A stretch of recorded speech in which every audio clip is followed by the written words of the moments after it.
Why did I say that? I should have taken that opportunity. What if I had done things differently?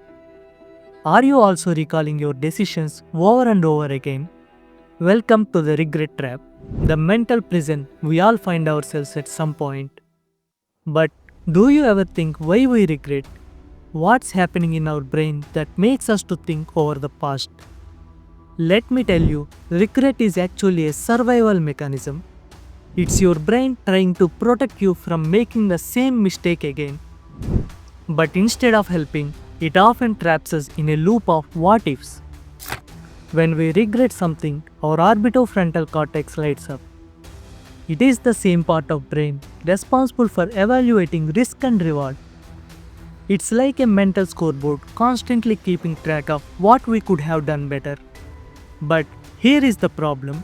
Your brain is lying to you.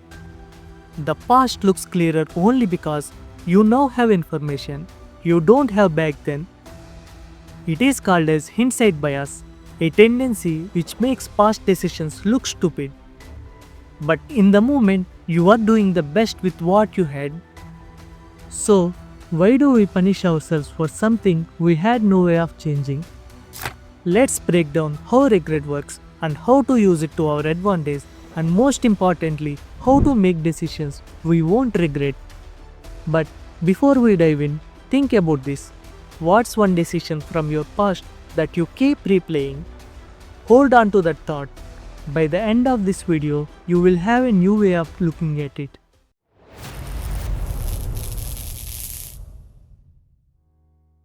Every day, we make about 35,000 decisions, from choosing breakfast to major life choices.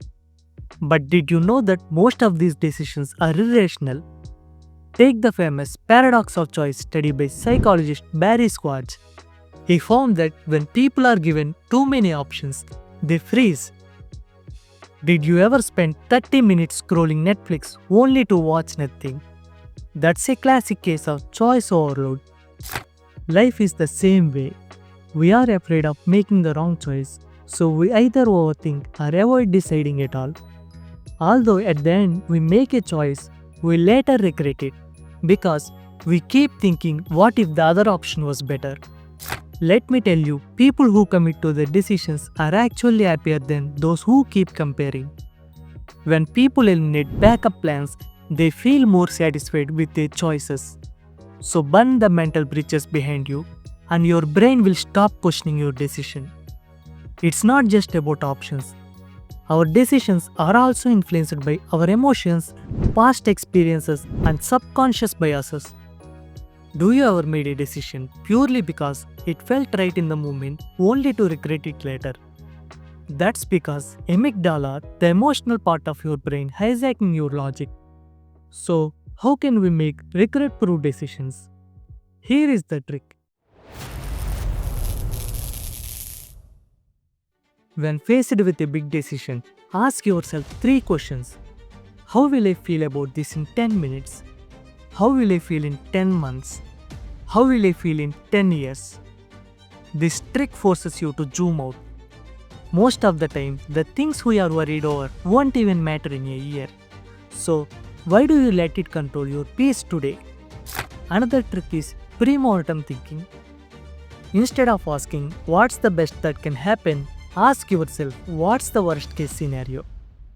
Research shows that when we look into the worst possible outcome, our brain stops fearing it. Suddenly, the decision feels less scary. And finally, trust your gut. Your gut feeling is actually your subconscious brain processing thousands of data points in the background. Studies show that when experts follow their gut, they often make better choices than those who overthink. So the next time you are stuck in the regret loop, remember this: you made the best decision with the information you had. Regret is not a sign that you messed up. It is a proof that you care about your choices. Instead of beating yourself up, use regret as a fuel to make better decisions next time. Now tell me, what's one decision you have been overthinking lately? Drop it in the comments and let's talk about it. And if you found this video useful, share it with someone who needs to hear this. See you in the next video, and remember, No more what ifs, just what's next.